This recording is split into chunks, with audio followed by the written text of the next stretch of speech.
Cabeça pra cima. Você pediu e hoje no Cabeça para Cima a gente está conversando sobre mitos e verdades dos medicamentos genéricos, né?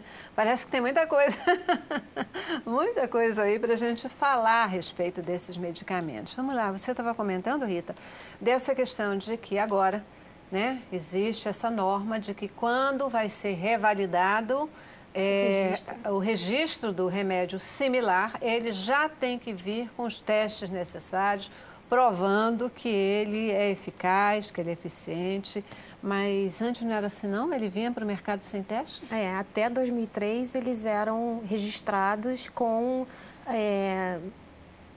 pouco a respeito do medicamento, então pouco a respeito da qualidade desse medicamento. Então, o que era pedido no momento do registro era como era as boas práticas de fabricação, né, desse medicamento.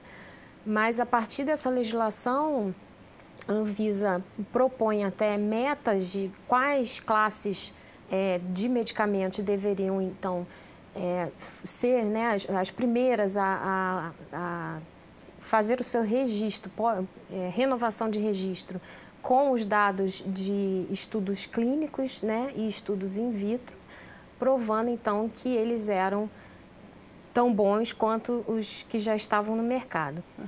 Em geral, o medicamento similar, ele é uma cópia também, né? Qual é a diferença entre o similar e o genérico?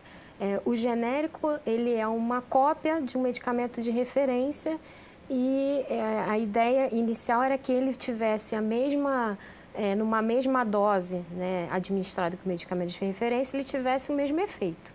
Então, a ideia é essa. O medicamento similar, ele vem com ao registro dele, o registro da sua marca. Então, diferente do medicamento genérico, que vem lá na caixinha G de genérico, ele tem um nome fantasia, assim como o medicamento de referência, o medicamento de marca.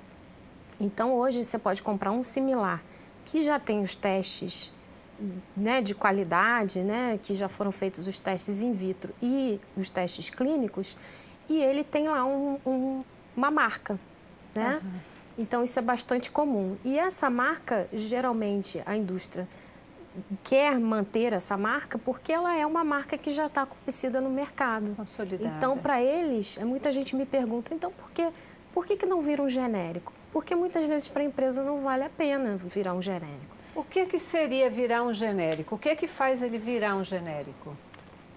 Hoje em dia, a diferença entre um similar e um genérico é nenhuma, porque os dois têm que dar provas de que são bioequivalentes, digamos assim, né? É essa palavra que a gente usa, bioequivalente, ao medicamento de referência.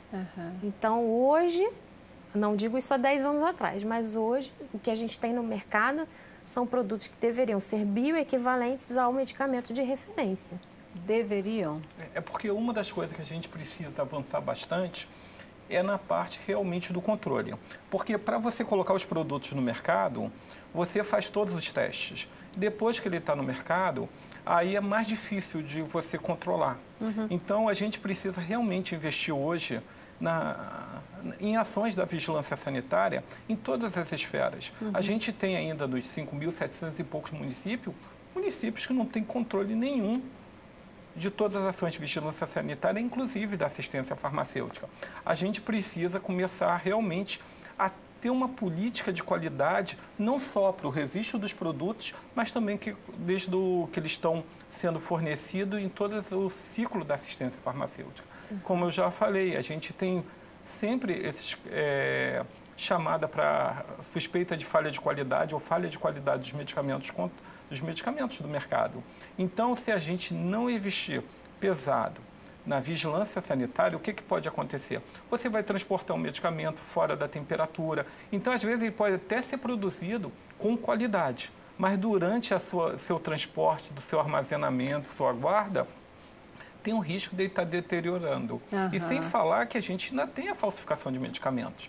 Já houve uma denúncia atrás sobre falsificação de medicamentos, mas hoje a gente continua tendo. Se entrar também na página da Agência Nacional de Vigilância Sanitária, você vai ver muita falsificação também de produtos, inclusive medicamentos. Uhum. Assim, pensando no que a gente conhece, aí me coloco aqui do ponto de vista da cultura popular, né? Porque a gente sempre entendeu que o medicamento genérico, por exemplo, ele tem exatamente a mesma substância, né? A mesma base de substâncias do medicamento de referência, né? Só muda a marca, o outro tem lá uma marca poderosa, já conhecida, etc. E o outro que vai ser produzido exatamente com as mesmas substâncias, mas ele não tem aquela marca poderosa e tal, ele consegue ser mais barato, mais acessível. É um princípio, né, dessa coisa e ele vai ser mais acessível para a população. Já o similar, ele não tem necessariamente aquele mesmo produto, aquela mesma substância que o de referência e que o genérico. Ele vai ter uma substância similar, algo que, de repente, gera o mesmo efeito. É isso ou não? Não. Na verdade, o que a gente tem nos 3 medicamentos, referência, similar e genérico, todos 3 têm o mesmo princípio ativo. Né? Se a gente estiver falando por exemplo, piroxicam, né? Eu posso ter um piroxicam que é de marca, é o referência, o piroxicam genérico e o piroxicam similar, né? Tratamento de um anti-inflamatório. Uhum. A molécula do piroxicam tem que estar nos 3. Ok. Ela está presente nos 3, na mesma dose. Porque senão eles não poderiam ser comparáveis, né? Ok. Não haveria essa bioequivalência. Então, estão na mesma dose, distribuídos nos 3.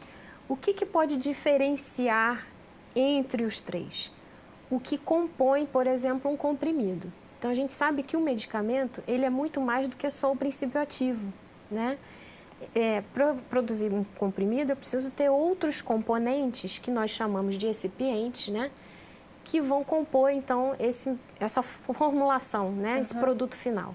Então, esses excipientes, eles podem variar nos diferentes medicamentos. No similar, isso é um pouquinho ainda mais maleável, porque se eu tenho, por exemplo, uma forma farmacêutica comprimido, eu posso ter, por exemplo, no similar, uma cor diferente do meu comprimido, um formato diferente, o que eu não posso ter no meu medicamento genérico. Né? Então, é um pouco mais, digamos assim, um pouco mais livre, né, essa forma. Mas o componente principal, que é o princípio ativo, que é quem vai ter a ação de fato, né, e que vai tratar o paciente, esse é o mesmo para os 3. Então, não tem chance, não tem hipótese de um medicamento, quer seja genérico ou similar, ter esse produto principal, porque eu imagino que é o produto principal, né? O anti-inflamatório, sei lá, né? Que está lá presente, ele não existir. Porque muitas vezes até os médicos dizem isso. Não é verdade. O componente principal que se diz que tem nesse produto não tem. Compre o original, compre o de referência, porque o outro não tem. Não tem chance disso acontecer. Assim, o que eu estava falando exatamente. Para colocar no mercado, você faz os testes. Mas durante o mercado, se uma empresa não for idônea, se os profissionais que estão lá... Então, assim, eu dei o exemplo de... Existem as falhas de medicamento, onde que é chamado para trocar o recall. É muito comum, não só no Brasil, no mundo, ter recall de medicamento. E alguns desses recalls pode ser por falha na quantidade do princípio ativo, sim, ou tanto para menos como para mais. Falha na matéria-prima, contaminação, pode ocorrer. Mas, para o público, de maneira geral, é muito difícil ele ter essa visão. Então, uma das coisas que esse ano assim, foi muito prazeroso para os profissionais farmacêuticos foi descobrir que numa pesquisa que foi feita pelo Instituto Alemão no Brasil, se eu não me engano, foi em março, colocou como o farmacêutico o profissional de 5ª maior confiança da sociedade. Primeiro foi bombeiro, segundo os professores, terceiro, eu acho que foi piloto de avião, eu não me lembro assim, mas o 5º foi o farmacêutico. Na frente de todos os outros profissionais, desculpe, o terceiro foi paramédico, tá? Mas assim, na frente dos outros profissionais, médicos, enfermeiros, psicólogos, todos os outros. Então, a sociedade hoje vê, a gente tem mais de 90 mil estabelecimentos de farmácias comerciais. É onde a sociedade está mais próxima no momento que ela precisa, até da informação, do acesso à saúde, tudo isso.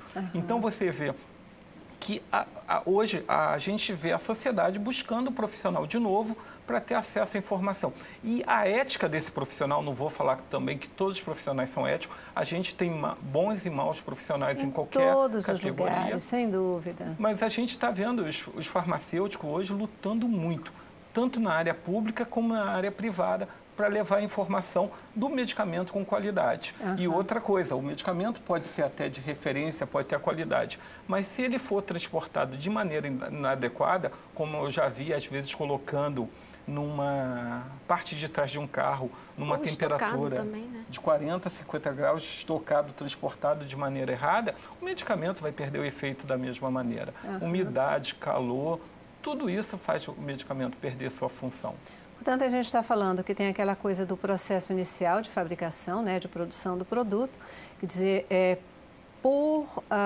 pelo enfoque legal e pelas orientações aí das instituições de controle, eles têm um padrão e que esse padrão é para ser mantido. Pode acontecer, às vezes, de uma empresa menos ética, ela faz um para aprovar e depois faz outro para botar no mercado.